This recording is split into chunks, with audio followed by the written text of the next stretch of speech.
Mira felt like visiting her grandparents. They lived in a distant village, and the journey to get there was very long. Mira and her dad got into the car and drove towards there. After a while, the fuel gauge started flashing. The fuel meter started flashing, indicating the car was running low on gas, and they couldn't find a gas station to fill it up. The car managed to get them to Grandma and Grandpa's place just in time before it ran out of fuel. They parked and went to their house. They greeted them and all sat together for lunch. They then had some fruits and drank juice and mate. Mate is a kind of herbal tea that the people in the village drink. Later, Mira and her dad excused themselves and went out with their cousins to the nearby forest. They walked in nature for a bit of time, until they found a sweet spot for a campfire. Mira noticed a smell that she loved very much.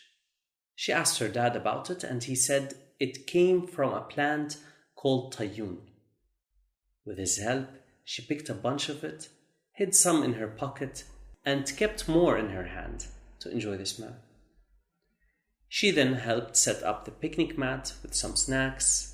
She put on some music, and they all sang and danced along. They also played some word games and card games for the rest of the night.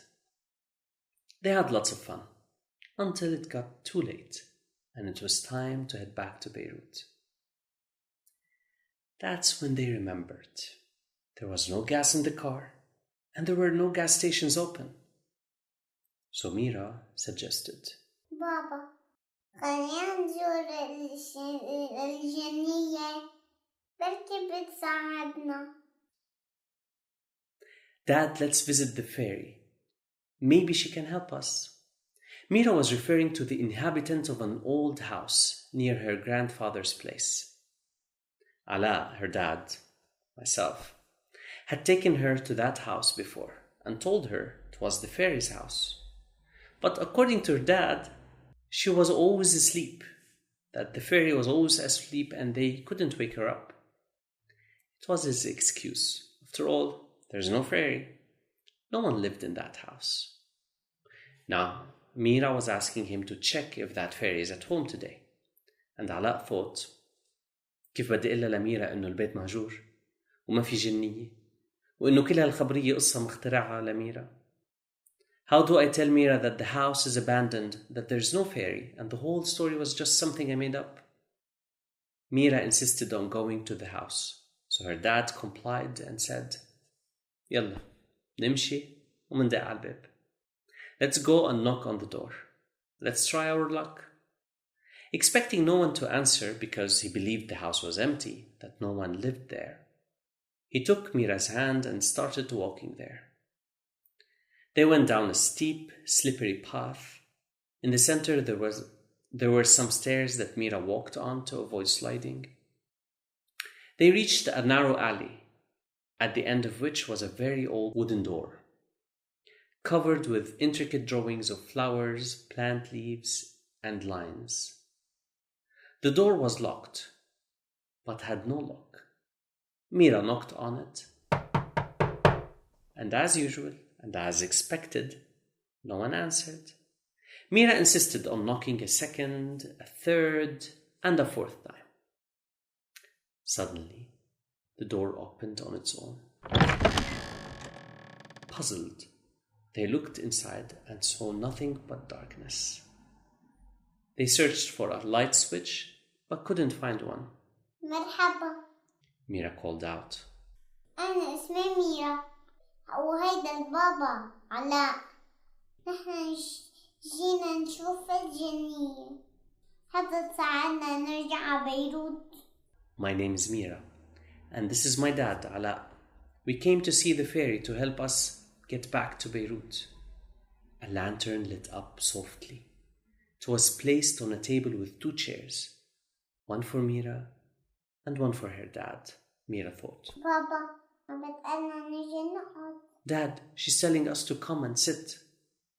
They pulled out the chairs and sat down, and a cup of coffee appeared next to Ala, and another cup next to Mira. أنا بعدني صغيرة ما بشرب قهوة. I'm still young. I don't drink coffee. فنجانك في شوكولا سخنة ما فيها قهوة. In your cup, there's hot chocolate. That's not coffee. This was the fairy's voice, Mira thought. عندك سحر يخلينا نوصل على بيروت. Do you have a spell to help us go back to Beirut? المشوار طويل وسحري ما بيكفي. The journey is long, and my magic isn't enough. يعني ما فيك تساعدينا؟ So, you can't help us? بلى بس شو حتعطوني بالمقابل؟ I can, but what will you give me in return? Mira searched her pockets and found only the twig of Tayyun plant. بعتذر ما معي شيء إلا هاي الشكلة. Sorry, I have nothing but this twig. هيدي اسمها طيون. Ah, this is called Tayyun. إيه ريحتها حلوة. Yes, it smells good. وإلها فوايد كتيرة. It has so many benefits. بينعمل منها دواء للسعلة ولوجع البطن وبتنحط على الجرح حتى توقف سيلان الدم. It can be made into medicine for coughs and stomach aches, and it can be applied to wounds to stop bleeding. يعني تاخديها وتساعدينا؟ So, will you take it and help us? The fairy placed a gallon of gasoline on the table. سوقوا على مهلكم وما تنسوا حزام الأمان. Drive safely and don't forget your seatbelt. The lantern's light went out, and the room returned to darkness. Mira and her dad left the house, and the door closed behind them on its own. They had only heard the fairy's voice, never saw her. They only saw the table, the chairs, the cups, and the gasoline. But she did accept the offer, even though that wasn't the magic Mira was looking for. Dad put the gasoline in the car and started it. They said their goodbyes and drove off.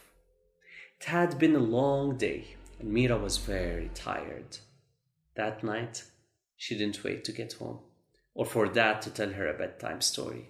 She was content with the story she had lived that day and her visit to the fairy. So she closed her eyes and fell asleep on the way. And that's the end of the tale. وتوتي توتي توتي خلصت الحتوتي. So this story was first written in Lebanese Arabic. I don't know if you've listened to it in Arabic. You can look it up on our website, dadtimestories.me, under the Arabic name زيارة لبيت الجنية. And don't forget to subscribe, to follow us on Instagram and TikTok. And for those who love our stories and would love to support us, you can find us on Patreon, or you can visit our store on Etsy. And they all have the same name, Dadtime Stories. تصبحوا على خير.